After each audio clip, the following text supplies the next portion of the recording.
അദ്ദേഹം പറഞ്ഞു ആറ്റുകാൽ ക്ലീനിങ് പാളിയുന്നത്. എവിടെയാണ് പാളിയത്? അങ്ങനെയാണെങ്കിൽ ബഹുമാനപ്പെട്ട മന്ത്രി പിറ്റേ ദിവസം രാവിലെ എന്തിനാ പറഞ്ഞത്?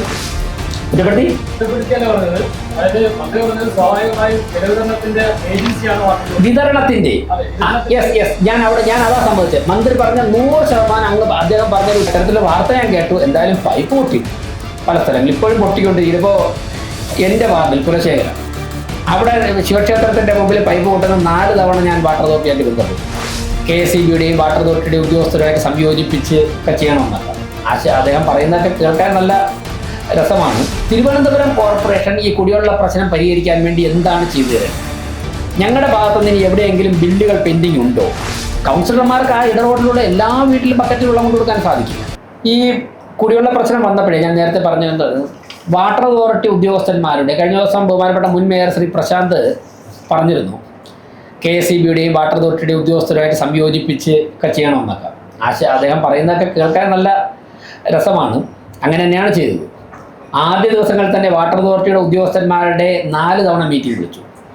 ബഹുമാനപ്പെട്ട മുഖ്യമന്ത്രി പങ്കെടുത്ത ആറ്റുകാലിൽ നടന്ന യോഗത്തിൽ കുടിവെള്ള പ്രശ്നം ഉയർന്നു വരികയും മുഖ്യമന്ത്രി പോയതിനു ശേഷം ബഹുമാനപ്പെട്ട മന്ത്രി V ശിവൻകുട്ടി ഇടപെട്ട് വാട്ടർ അതോറിറ്റി ഉദ്യോഗസ്ഥന്മാർക്ക് കർശനമായ നിർദ്ദേശം, അവിടെ മാധ്യമപ്രവർത്തകർ ഉണ്ടായിരുന്നെങ്കിൽ അറിയാം, കർശനമായ നിർദ്ദേശം കൊടുക്കുകയും ചെയ്തു. ഇവിടെ വാട്ടർ അതോറിറ്റി സൂപ്രണ്ടിങ് എഞ്ചിനീയറും കുടിവെള്ള പ്രശ്നമുള്ള വാർഡുകളിലെ കൗൺസിലർമാർ ഉൾപ്പെടെ മീറ്റിംഗ് നടത്തിയ സമയത്ത് ഞാൻ തന്നെ ചോദിച്ചു, തിരുവനന്തപുരം കോർപ്പറേഷൻ ഈ കുടിവെള്ള പ്രശ്നം പരിഹരിക്കാൻ വേണ്ടി എന്താണ് ചെയ്തു തരേണ്ടത്? ഞങ്ങളുടെ ഭാഗത്തുനിന്ന് ഇനി എവിടെയെങ്കിലും ബില്ലുകൾ പെൻഡിങ് ഉണ്ടോ? എന്ത് ചെയ്തു തരണം? ഒരു സഹായവും തിരുവനന്തപുരം കോർപ്പറേഷൻ്റെ ഭാഗത്തുനിന്ന് വാട്ടർ അതോറിറ്റി ആവശ്യപ്പെട്ടിട്ടില്ല. ആ കുളത്തൂർ കഴക്കൂട്ട മേഖലയിൽ ചില സ്ഥലങ്ങളിൽ ബൂസ്റ്റർ പമ്പ് വെച്ച് കഴിഞ്ഞാൽ ഈ പ്രശ്നത്തിന് കുറച്ച് പരിഹാരമാകുമെന്ന് ഒരു എഞ്ചിനീയർ പറയുകയും അസിസ്റ്റന്റ് എഞ്ചിനീയർ പറയുകയും ആ ബൂസ്റ്റർ പമ്പിൻ്റെ എക്സ്പെൻസ് കോർപ്പറേഷൻ വഹിക്കാമെന്ന് ഞങ്ങൾ പറയുകയും ചെയ്തതാണ്. 2 തവണ ആവശ്യപ്പെട്ടിട്ട് അതിൻ്റെ എസ്റ്റിമേറ്റ് എടുത്തത്. ഞാൻ കുറ്റപ്പെടുത്തലല്ല, ഇക്കാര്യത്തിൽ ഉദ്യോഗസ്ഥരെ കൂട്ടിയോജിപ്പിച്ച് ചെയ്യാൻ പറ്റുന്ന എല്ലാ കാര്യങ്ങളും ചെയ്തിട്ടുണ്ട്. പല ഉദ്യോഗസ്ഥരും വ്യക്തിപരമായ സംഭാഷണങ്ങൾ പറയുന്നത് വെള്ളമില്ല അരുവിക്കരയിൽ നിന്ന്. ഇപ്പോൾ ലീക്കേജും കൂടെ ആകുമ്പോഴേക്കും വേനലും കൂടെ ആകുമ്പോഴേക്കും വെള്ളം എത്തുന്നില്ല. ഇതാണ് പ്രശ്നം. അതോടൊപ്പം തന്നെ 18 മാസമായി വാട്ടർ അതോറിറ്റിക്ക് വർക്ക് ചെയ്ത കരാറുകാർക്ക് പണം കൊടുക്കാനുണ്ട്. നിങ്ങൾ അന്വേഷിച്ച് നോക്ക്. 18 മാസമായി കരാറുകാർക്ക് സംസ്ഥാന സർക്കാർ പണം കൊടുത്തിട്ടില്ല. കൊടുക്കാത്തത് കൊണ്ട് തന്നെ തകരാറ് വന്നാൽ അവർ ഓടിയൊന്നും പണിയുന്നില്ല. ഈ പ്രശ്നങ്ങളുണ്ട്. ഇത് മുൻ മേയർ അഡ്രസ്സ് ചെയ്തിട്ടില്ലല്ലോ. അതുകൊണ്ടാണല്ലോ അവർ വന്നിട്ട് തകരാറുകൾ പരിഹരിക്കാത്തത്. അതുകൊണ്ടല്ലേ ലീക്കേജ് കൂടുന്നത്. കഴിഞ്ഞ 5 വർഷത്തിനിടയിൽ 29,000 തവണ പൈപ്പ് പൊട്ടി എന്നൊരു വാർത്ത കറക്റ്റ് എണ്ണം രേഖാമൂലം എനിക്ക് കിട്ടിയിട്ടില്ല. ഇത്തരത്തിലുള്ള വാർത്ത ഞാൻ കേട്ടു. എന്തായാലും പൈപ്പ് പൊട്ടിയിട്ടുണ്ട് പല സ്ഥലങ്ങളിൽ ഇപ്പോഴും പൊട്ടിക്കൊണ്ടിരിക്കും. ഇപ്പോൾ എൻ്റെ വാർഡിൽ കുലശേഖരം, അവിടെ ശിവക്ഷേത്രത്തിൻ്റെ മുമ്പിൽ പൈപ്പ് പൊട്ടുന്ന 4 തവണ ഞാൻ വാട്ടർ അതോറിറ്റിയായിട്ട് ബന്ധപ്പെട്ടു. സൂപ്രണ്ടിങ് എഞ്ചിനീയർ തന്നെ വിളിച്ചു. അതുപോലെ പലയിടത്തും പൈപ്പ് പൊട്ടിയിട്ട് ഇന്ന് ഒരു വീട്ടിൽ നിന്ന് പൈപ്പ് പൊട്ടിയിട്ട് ഒരാഴ്ച കൊണ്ട് വെള്ളം ഒഴുകിക്കൊണ്ടിരിക്കുക എന്ന് പറഞ്ഞ് ഇന്ന് രാവിലെ ഒരു കോൾ വന്നു. കരാറുകാരെ വിളിച്ച് പറഞ്ഞാൽ അവർക്ക് ബില്ല് കൊടുക്കാത്തതുകൊണ്ട് ഇവരൊന്നും പരിഹരിക്കുന്നില്ല. അപ്പം ഞങ്ങൾക്ക് കോർപ്പറേഷൻ ഇറങ്ങി ഇപ്പോൾ റോഡ് കുഴിച്ചിട്ട് പരിഹരിക്കാനുള്ള മെക്കാനിസം ഞങ്ങൾക്കില്ല, അതിൻ്റെ പെർമിഷനും ഇല്ലല്ലോ. ഇനി മഴ വന്നാൽ ഉണ്ടാകുന്ന പ്രശ്നം എന്താണ്? വേറൊന്ന്, നമ്മുടെ മാൻ ഹോളുകളൊക്കെ തന്നെ ഓവർഫ്ലോ ആവും. ഈ കരാറുകാർക്ക് നേരെ പൈസ കൊടുത്തില്ലെങ്കിൽ ഈ സിവറേജുകാർ വന്നിട്ട് ഈ വർക്ക് ചെയ്യില്ല. അപ്പോഴും ജനം കൗൺസിലറെയാണ് വിളിക്കുന്നത്. ഞങ്ങൾക്ക് ചെയ്യാനുള്ള അധികാരവുമില്ല, മെക്കാനിസവും ഇല്ലല്ലോ. അതിന് ഫണ്ട് മുടക്കണമെങ്കിൽ കോർപ്പറേഷൻ മുടക്കാൻ തയ്യാറാണ്. ഇന്നലെ ബഹുമാനപ്പെട്ട മന്ത്രി പറഞ്ഞാണെന്നുണ്ടെങ്കിൽ ഇതൊക്കെ ഞങ്ങളുടെ ഉത്തരവാദിത്തമാണെങ്കിൽ ഈ ഉദ്യോഗസ്ഥരെയും ഇവരെയും നിയന്ത്രിക്കാനോ ഒന്നും ചെയ്യാനുള്ള സംവിധാനം. അല്ലെങ്കിൽ കോർപ്പറേഷനകത്തുള്ള ബില്ലെന്തെങ്കിലും കൊടുക്കണമെങ്കിൽ ഞങ്ങൾ കൊടുക്കാം. കോർപ്പറേഷൻ ആ സാമ്പത്തിക ഉത്തരവാദിത്തം ഏറ്റെടുക്കാൻ തയ്യാറാണ് കോർപ്പറേഷനുള്ളിലെ പ്രശ്നം പരിഹരിക്കാൻ വേണ്ടി.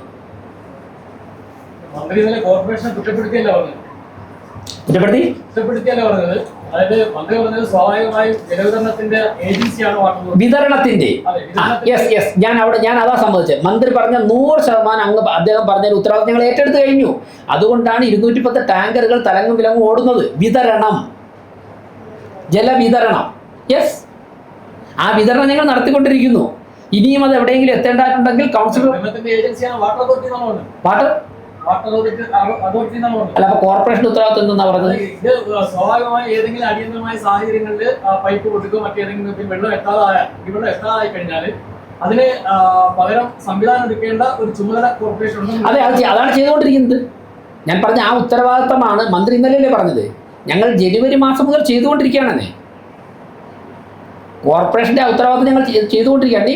അങ്ങനെ ചെയ്യുമ്പോൾ ഏകദേശം ഒരു 3 ലക്ഷം വീടുകളുള്ള തിരുവനന്തപുരം പട്ടണത്തിൽ നേരത്തെ പറഞ്ഞതുപോലെ ഇടറോഡുകളിൽ ടാങ്കർ കയറാത്ത ഇടറോഡുകൾ എവിടെയെങ്കിലും ഉണ്ടെങ്കിൽ അവിടെ റെസിഡൻസ് അസോസിയേഷൻ, സാമുദായിക സംഘടനകൾ, കൗൺസിലർമാരുടെ സഹായത്തോടു കൂടി എത്തിച്ചു കൊടുക്കുന്നുണ്ട് ബക്കറ്റിൽ പോലും. അല്ല, അവിടെ ഈ സൈക്കിൾ സ്കൂട്ടർ മാത്രം പോകുന്ന റോഡാണെങ്കിൽ പരിമിതിയുണ്ട്. കൗൺസിലർമാർക്ക് ആ ഇടറോഡിലൂടെ എല്ലാ വീട്ടിലും ബക്കറ്റിൽ വെള്ളം കൊണ്ടു കൊടുക്കാൻ സാധിക്കില്ല. അത് ചെയ്യാം. അത് ആവശ്യം വരുന്ന സ്ഥലങ്ങളിൽ ചെയ്യാൻ കഴിയുന്ന പോലെ ചെയ്യുന്നുണ്ട്. കൗൺസിലർമാർ പലയിടത്തും ഹോസ് ഇട്ട് അവരുടെ അപ്പോൾ എടുക്കുന്ന തീരുമാനം വെച്ച് തന്നെ ആ വാർഡ് കമ്മിറ്റിയും കൗൺസിലർമാരൊക്കെ ചെയ്യുന്നുണ്ട്. അത് ആ സ്ഥലത്തുള്ള എല്ലാ കൗൺസിലർമാരും, തിരഞ്ഞെടുക്കപ്പെട്ട കോർപ്പറേഷനിലെ 100 കൗൺസിലർമാരും വളരെ ശുഷ്കാന്തിയോടുകൂടി അവരക്കാര്യം ചെയ്യുന്നു.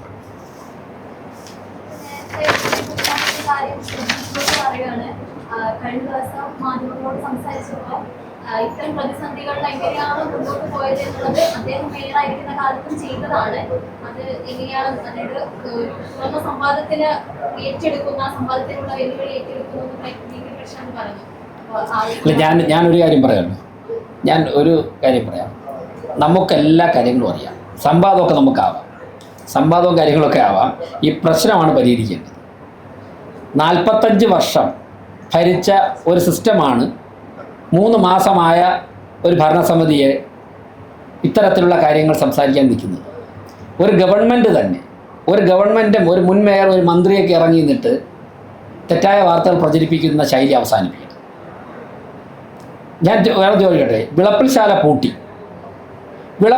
പൂട്ടിയതിന് ശേഷം ഓൾട്ടർനേറ്റീവ് പ്രശാന്തിൻ്റെ കാലത്ത് ഉൾപ്പെടെ എന്തെങ്കിലും ചെയ്തിട്ടുണ്ടോ? ഒരു മാലിന്യ പ്ലാന്റ് കാണിക്കാമോ? നിങ്ങൾ പറയൂ, എവിടെ മാലിന്യ പ്ലാന്റ്? കോടികൾ മുടക്കിയല്ലോ കിച്ചൺ ബിൻ്റെ കാര്യം പറഞ്ഞുകൊണ്ട്. എത്ര കിച്ചൺ ബിൻ തിരുവനന്തപുരം പട്ടണത്തിൽ പ്രവർത്തിക്കുന്നുണ്ട്? 30-35 വർഷം മുമ്പ് മാലിന്യ പ്ലാന്റ് പൂട്ടിയിട്ട് ഇന്ന് വരെ ഒരു ബദൽ സംവിധാനത്തെക്കുറിച്ച് ആലോചിച്ചിട്ടില്ലല്ലോ. എവിടെയാണ് കൊണ്ടുപോകുന്നതെന്ന് അന്വേഷിച്ചിട്ടുണ്ടോ തിരുവനന്തപുരം കോർപ്പറേഷനിലെ ഫുഡ് വേസ്റ്റ്?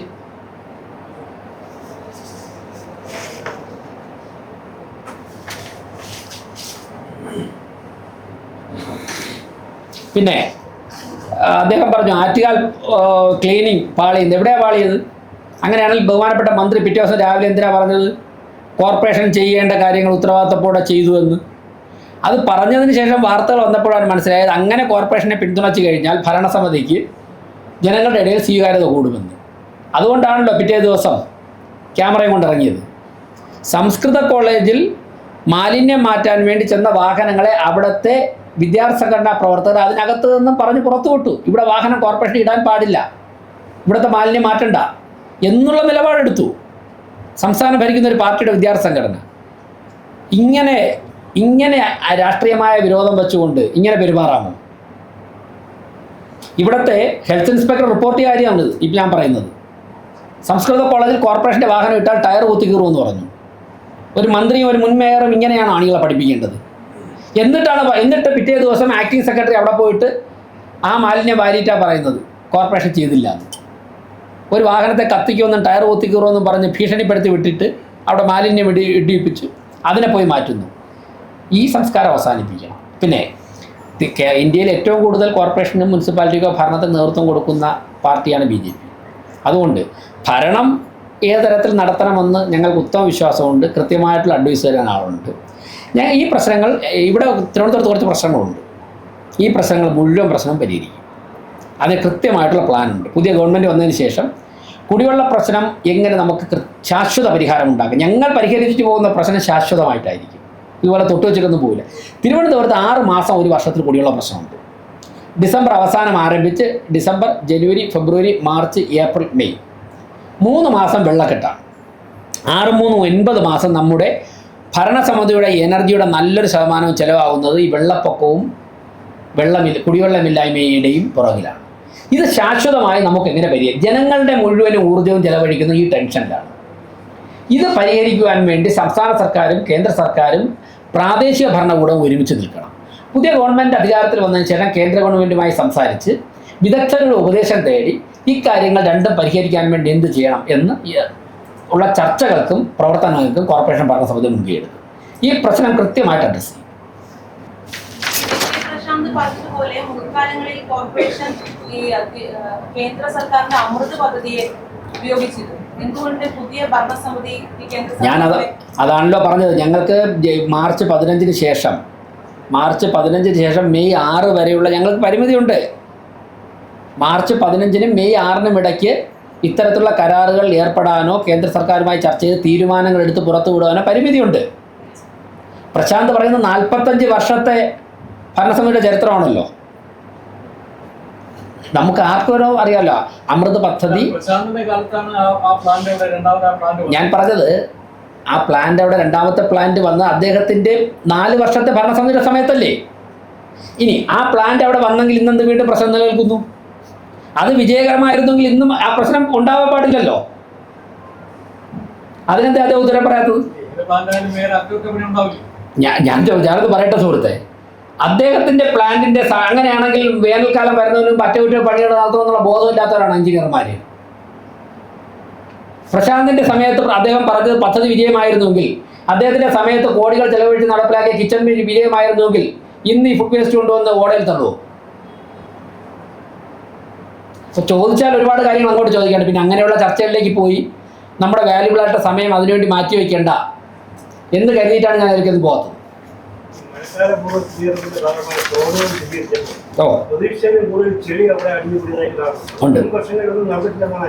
അതായത് കിട്ടിയ വിവരം ഓപ്പറേഷൻ അനന്തയ്ക്ക് ശേഷം ഇതുവരെയും മണ്ണ് മാറ്റിയിട്ടില്ല. അവിടേക്ക് ഒഴുകി വരുന്ന കുറച്ച് മുകളിലിടുന്ന പ്ലാസ്റ്റിക് ഉൾപ്പെടെയുള്ള കുറച്ച് ചപ്പുചവറുകൾ ജനങ്ങൾ വലിച്ചെറിയുന്നത് തന്നെയാണ്. അത് മാറ്റേണ്ട ഉത്തരവാദിത്വം കോർപ്പറേഷനാണ്. പക്ഷേ ഈ മണ്ണൊലിച്ച് വന്നടിയുന്നത് സ്വാഭാവികമായിട്ടും മൈനർ ഇറിഗേഷനും മേജർ ഇറിഗേഷനും ഒക്കെ തന്നെ ഓരോ വർഷവും ഇടവിട്ട് മാറ്റേണ്ടതാണ്. മാറ്റിയിട്ടില്ല. ഞങ്ങൾ മാറ്റിയ 100 ലോഡ് മണ്ണിൽ ഒരു 5-8 ലോഡ് മറ്റുള്ള മാലിന്യം ഉണ്ടാവും. ബാക്കി മുഴുവനും മണ്ണ് തന്നെയാണ്. വർഷങ്ങളായി മാറ്റിയിട്ടില്ല. അതാണ് കോർപ്പറേഷൻ ഞങ്ങളുടെ ചെലവിൽ ഇപ്പോൾ മാറ്റിക്കൊണ്ടിരിക്കുന്നത്. അതൊക്കെ അന്വേഷിക്കണം മാധ്യമ പ്രവർത്തകർ. ഇതൊക്കെ എവിടെയാണ് മാറ്റിയത്, ആരാണ് മാറ്റിയത്, ഇത് ഒക്കെ അന്വേഷിക്കണം. ഞാനിപ്പോൾ ഒരു മേയറായിരുന്നു കൊണ്ട് അക്കാര്യങ്ങളിലേക്ക് നിങ്ങൾ തന്നെ അന്വേഷിച്ച് പറഞ്ഞാൽ മതി. ഇത്രയും കാര്യങ്ങളാണ് പ്രധാനമായിട്ട് പറയാനുള്ളത്. പിന്നെ മറ്റൊന്ന് ഇപ്പോൾ പറഞ്ഞു കൊടുത്താൽ കൂടെ പറയാം. നമ്മുടെ ഒരു സ്ലോട്ടർ ഹൗസ് കുന്നുവഴിയിലുണ്ട്. അത് ഉദ്ഘാടനം നടന്നിരുന്നു. അവിടെ ചെന്ന് കഴിഞ്ഞാൽ അറിയാം, ബഹുമാനപ്പെട്ട മുൻ മന്ത്രിയുടെ പേരൊക്കെ എഴുതി വെച്ചിട്ട് കല്ലൊക്കെ ഇട്ടിട്ടുണ്ട്. അത് കണ്ടു കാണും. ഉദ്ഘാടന വാർത്തയൊക്കെ നമുക്ക് കൊടുത്തിട്ടുണ്ട്. അപ്പോൾ അതറിഞ്ഞിട്ട് ഞങ്ങളുടെ ഒരു ടീം കഴിഞ്ഞ ദിവസം അവിടെ പോയിരുന്നു. അവിടെ ഇലക്ട്രിക് കണക്ഷൻ പോലും കിട്ടിയിട്ടില്ല. ആലോചിച്ച് നോക്കുക. മൃഗങ്ങളെ ഇറച്ചിയാക്കാൻ വേണ്ടി കൊണ്ടുവരാൻ വേണ്ടി ബഹുമാനപ്പെട്ട തദ്ദേശ മന്ത്രി ഉദ്ഘാടനം ചെയ്ത സ്ഥാപനത്തിൽ ഇലക്ട്രിക് കണക്ഷൻ കിട്ടിയിട്ടില്ല. പിന്നെ എങ്ങനെ അത് പ്രവർത്തിക്കുന്നത്? അവിടുത്തെ ETP പ്ലാന്റ് വന്നിട്ടില്ല. അപ്പോൾ കെട്ടിടം കെട്ടിയിട്ട് കുറച്ച് മെഷീനറി കൊണ്ടുവച്ചു എന്നുള്ളതിലപ്പുറം ഒരു പ്രവർത്തനം നടന്നിട്ടില്ല. അതിനുശേഷം ഈ ഭരണസമിതി മുൻകൈയെടുത്ത് അടിയന്തര സാഹചര്യത്തിൽ KSEBിയുടെ ഉൾപ്പെടെ ഉദ്യോഗസ്ഥരുമായി നിരന്തരം ചർച്ച, ഒരു ദിവസം 3-4 തവണ മേയറുടെ ഓഫീസിൽ നിന്ന് ഫോളോ അപ്പ് ചെയ്ത് ഇന്നലെ ഉച്ചയ്ക്കാണ് KSEBിയുമായി ഇലക്ട്രിക് കണക്ഷൻ കിട്ടാനുള്ള കരാർ ഒപ്പിട്ടത്. ഡെപ്പോസിറ്റ് വെച്ച് ഇന്നലെ ഉച്ചയ്ക്കാണ് കോർപ്പറേഷൻ സെക്രട്ടറിയും KSEBിയുമായുള്ള കരാർ ഒപ്പുവെച്ചത്. ഇനി നടപ്പിലാക്കുന്ന കമ്പനി കെല്ലുമായിട്ട് ഉള്ള ചില പണികൾ പൂർത്തിയാക്കാനുണ്ട്. അതുകൂടി കഴിഞ്ഞാൽ മാത്രമേ ആ പ്ലാന്റ് ഓപ്പൺ ചെയ്യാൻ സാധിക്കുകയുള്ളൂ. ഇങ്ങനെയാണ് സ്മാർട്ട് സിറ്റിയുടെ ഞാൻ പറഞ്ഞ ഇവിടെ മുഴുവനും മൾട്ടി ലെവൽ കാർ പാർക്കിംഗ് കേന്ദ്രങ്ങൾ എല്ലാം സ്ഥാപിച്ച് കോൺട്രാക്റ്റും കൊടുത്തെല്ലാം ചെയ്തിട്ടുണ്ട്. പലതിൻ്റെയും പണി 60% പോലും ആയിട്ടില്ല. ആയ സ്ഥലങ്ങളിൽ തന്നെ ഈസി ആയിട്ട് വാഹനങ്ങൾ കൊണ്ടുപോകാൻ പറ്റുന്ന സ്ഥലമല്ല. അപ്പം ഇങ്ങനെ കുറേ പ്രശ്നങ്ങളുണ്ട്. 1000 കോടി സ്മാർട്ട് സിറ്റിയുടെ പേരിലൂടെ ചിലവാക്കിയതിൻ്റെ പിന്നിലും ഇങ്ങനെ കുറേ സാഹചര്യങ്ങളുണ്ട്. വാടകയ്ക്കെടുത്തത് ഓരോ ആവശ്യം വരുന്നതാണ്. ചില ദിവസം ഡിമാൻഡ് കൂടുമ്പോൾ കൂടുതൽ എടുക്കേണ്ടി വരും. ചില ദിവസങ്ങളിൽ അത്രത്തോളം വേണ്ടി വരില്ല. ഇപ്പോൾ ആൾക്കാർ വീട്ടിൽ നിൽക്കുന്ന ദിവസങ്ങളിൽ വെള്ളി, ശനി, ഞായറൊക്കെ വാഹനങ്ങളുടെ എണ്ണം കൂടുതൽ വേണ്ടി വരും. എക്സാക്റ്റ് ഓരോ ദിവസമുള്ള എണ്ണം വേരി ചെയ്തിരിക്കും. പറയാം, ഡിമാൻഡ് വരുന്നതനുസരിച്ചാണ് വാഹനം എടുക്കുന്നത്. ഹെൽത്തിൽ നിന്ന് അതിൻ്റെ ഇന്നലെ വരെയുള്ള റിപ്പോർട്ട് അവിടെ ചോദിച്ചാൽ കിട്ടും. ഉണ്ട്, വാഹനം ഓടുന്നുണ്ട്. ചില സ്ഥലങ്ങളിൽ ആ ദിവസങ്ങൾ വേണ്ടി വരില്ല. കൗൺസിലർമാർ വിളിക്കുന്ന അനുസരിച്ചിട്ടാണ്. കോർപ്പറേഷന് ചെറുതും വലുതുമായിട്ട് കോർപ്പറേഷന് 9-10 ടാങ്കർ വലിയ ടാങ്കറുണ്ട്. ഞാൻ എക്സാക്റ്റ് എണ്ണം തരാം. ഓരോ ഇത്ര ലിറ്റർ എന്നുള്ളത് ഓരോന്നിൻ്റെ കണക്ക് തരാം.